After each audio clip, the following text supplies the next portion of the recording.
People come into the asset class, they have a good experience.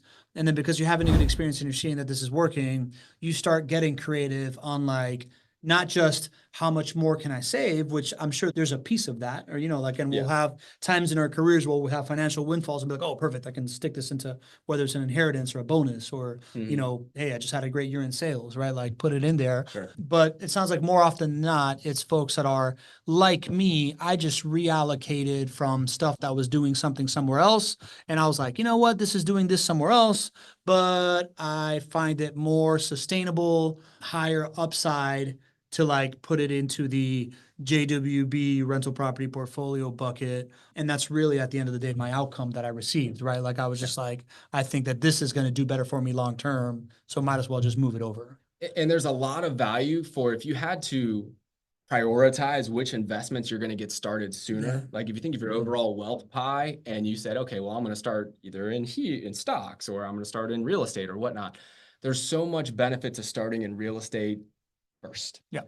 Yep. Buying those assets, letting them do what they do, the value of buying and holding when you have 5 profit centers, where you have your principal pay down that gets better every single year, right? Your tax savings get better every single year. Your home price appreciation, right?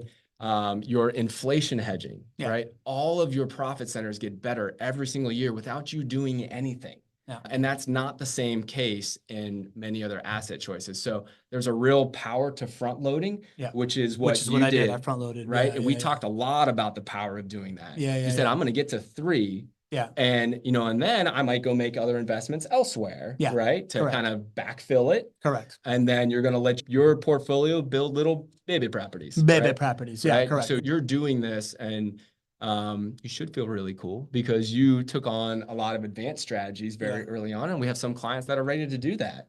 But it's also totally okay just to say, hey, listen, I'm going to start with 1 or I'm going to start with 2 and I'm going to get my feet wet. I'm going to build trust with JWB so that over time, 1, 2, 3, 5 years down the road, when the time is ready to refinance or to talk about a 1031 or whatnot, you're going to say, okay, now I'm ready to go from, maybe going 30 miles an hour to going to 60 miles an hour within the portfolio.